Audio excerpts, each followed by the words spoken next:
10 of my personal favorite long prog songs. We'll start out, and a lot of these are on other people's lists, and probably because they're great. What can you say? Probably seen them before, maybe a couple that are a little different. Doesn't matter. I love all these songs. First one, and in no order of my favorites on this list, they're all so good. Heart of the Sunrise by Yes, from their Fragile album. This song blew me away, way back. I just love this album. It's when Rick Wakeman came in, and it's kind of all over the place. I guess you could say Close to the Edge is a little bit more concise as a group and put together. Doesn't matter to me. This song is awesome. Just one of the best. Second, Thick as a Brick, Jethro Tull. Now this is one long song, at least on the CD. It was two sides on the album. A phenomenally written song. Ian Anderson is such a great writer. Oh, there he is right there. Right on that picture above me, doing his little stand like a pirate. But the song is so good. And I didn't know at the time that he was making fun of people saying the last album, Aqualung, was progressive. He's like, well, I'll make a progressive album and I'll make fun of you guys that are sitting there saying this is a progressive album. Aqualung wasn't to him. So he did it. He made this character that was just made up. And when I was young, I didn't care. I just thought the music was awesome. Everything about it. Number 3, Supper's Ready from Foxtrot.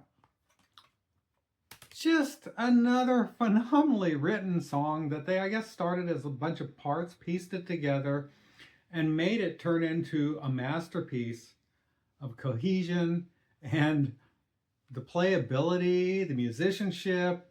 I love everything about that song.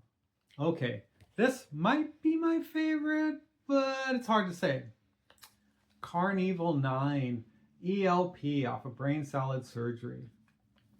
Oh, man, that's the year I saw him. Well, that came in 73. I saw him twice in 74 doing it. And that is one of the best prog songs ever written, I think. And it's a 3-piece.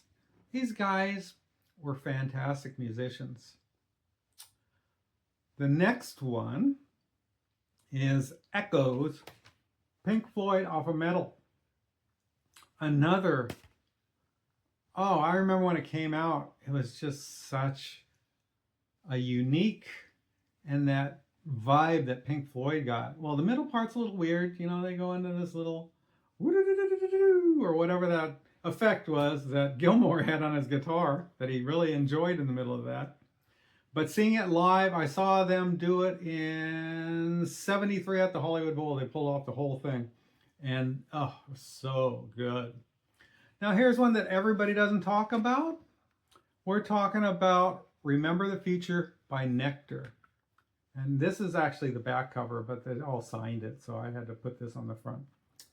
Another incredible album, just a unique group. Nectar was so cool. It's different than most bands. It's just, they don't sound like anybody else, I don't think. And I got to see them in a couple of years later, but they did a lot of this. Just a cool song. And here's one a few people do. It's Hamburger Concerto by Focus. And I like the one right before it, probably just as much, but I love this album. It's just such a great album. And that song, it's about 20 minutes long, is done so well. And the musicianship in that band too. They got another drummer who is a little bit more rock and straight ahead than they did on the first 3 albums, but just another incredible group. And of course, everybody has to do this one.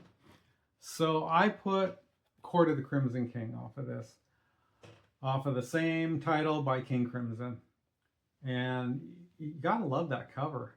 Just Mr. Happy looking to his left. Or is it? Yeah, I guess. Whatever.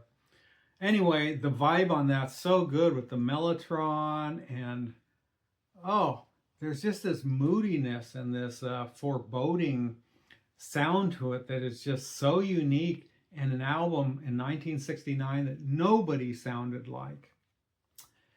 And my number 9 is Todd Rundgren's Utopia off of the first album. I could have put the Icon. It's the long one that's really long, 30 minutes, but I did the Utopia theme.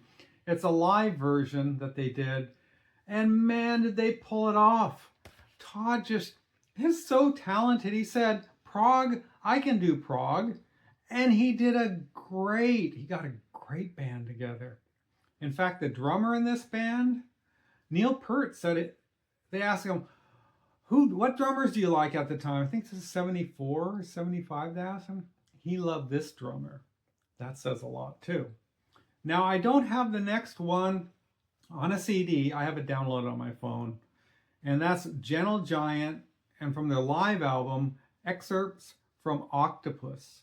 And I think it's about 15 minutes long. It has most of the stuff from Octopus and a little bit from Acquiring the Taste. And man, did they say that right?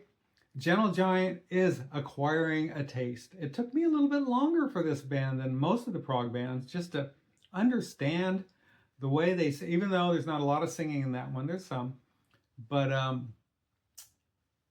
they do things different than everybody. You want to talk progressive? Listen to Gentle Giant, the true meaning of progressive rock. Talented, got to see them at Anaheim Stadium, and they're so weird. They started out the concert, but they all came out and started playing drums and percussion, and that got the crowd going. But man, this song covers so much, shows how great they are.